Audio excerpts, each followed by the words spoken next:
Hi, I'm Chris and welcome to Playing Games. Today we're going to play the ancient Italian card game of Cuccù. In a previous video we played the Italian party game Cuccù, which is like the game Chase the Ace. This game on the other hand requires a custom deck, and this is an official Italian Cuccù deck. They've been around for hundreds of years, making them the oldest continuous packaged card game in the world. Take that, Uno. The Cuccù style decks were incredibly popular, even in their early days. They spread across all of Europe. Here's one I have from Sweden. If you want to know how to play with them, check out my video on their game, Creepkill. You can use this Italian deck to play the Chase the Ace style game, but we're going back further in time to play the trick-taking game that this deck was invented for. Let's have a look at the cards. First off, there are 40 cards in a deck, which is similar to an Italian style playing deck. But that's where the similarities end. This deck has wild artwork and a real sense of humor. There are two distinct suits, the numbers and the pictures. In each suit, there are only 2 cards per rank. For example, the number suit goes from 1 through 10 in Roman numerals, but there are only 2 of each, 2 1s, 2 2s, 2 3s, and so on. The next 20 cards are the picture cards. Some decks like mine show numbers on the higher ones, which is helpful. Starting from 11 up to the highest card, the Cuccù, which is 15. The cards without numbers are worthless, and they say so.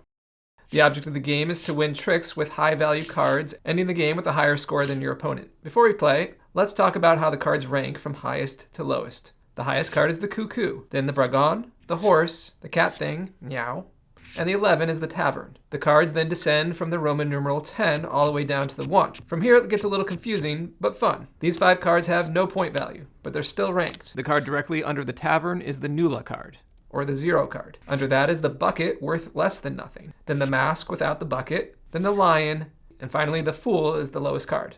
Got all that? No? Well, don't worry. I've recently launched a Playing Games website where you can find many of the games I've played right here. I'll do my best to put up guides for each video and you can use them as reference whenever you need it. Setup. This game can be played with 2 or 4 players in 2 teams of 2, in which case partners sit across from each other. We'll try it with 4 players. The setup's pretty important as a couple unique things happen. After the dealer shuffles, they deal out 8 cards in the direction of play, which is counterclockwise.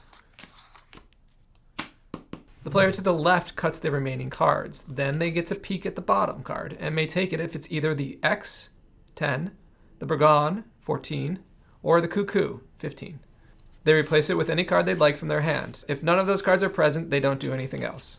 Now the top card of the leftover cards is turned over. If one of these cards is either the X, the Bragon, or the Cuccù, the dealer can take that card and replace any one of their cards to the bottom of the deck. If this happens, then turn over the next card. Either way, whichever card is shown face up is a wild card for the round. If you have the matching card of this pair in your hand, then you have a wild card this round. It's possible that no one has the pair if it's still left over in the deck. Nothing else happens with the leftover cards other than showing the possible wild card. Gameplay. Now play begins with the player to the right of the dealer, play going counterclockwise, aka Italian style. The player who starts a trick can play any card they'd like. If they play a 1 through 10 numbered card, then only an equal or higher 1 through 10 number card can win. If they lead with a picture card, only an equal or higher picture card can win this trick. You must follow the lead suit. If you don't have that suit, you can play any card, but you can't win the trick. Unless, if you have the pair of the face-up wild card, you can beat any other card played. You could also lead with this card, but you have to declare which of the 2 suits you want the other players to follow it with, numbers or pictures. It's played as the highest card of the declared suit, so it will win. The game continues like this with players playing 1 card per trick. The highest card of the led suit wins, and the winner leads off the next trick. The round is over when each player has played out all 8 cards. Scoring. You and your teammate add up your points. Add the shown numbers together. The picture cards without numbers have 0 value. If you have a wild card, it's no longer a wild in the scoring phase. Just use the shown value if any. The team with the highest number wins, or keep playing until one team hits a designated total. Final thoughts. I am so glad that these cards are still in print. I have no idea how it's possible, but it's Italian, so I won't ask too many questions. Over the last 300 to 400 years, the deck has printed countless versions, and most of the earlier ones were not as tame as the one I have. It's great to see that potty humor is timeless. The Cuccù deck itself is a living legend of a game, and I really mean it. It's not an old game with tricky rules and mediocre entertainment. It's simple and it's fun. I don't know who still plays it often, but I'm sure they have some great traditional rules, and if you are one such person, let me know in the comments how to elevate my Cuccù game. Thanks for watching. Please subscribe, like, and share to help keep this channel going. You are great. See you next time on Playing Games.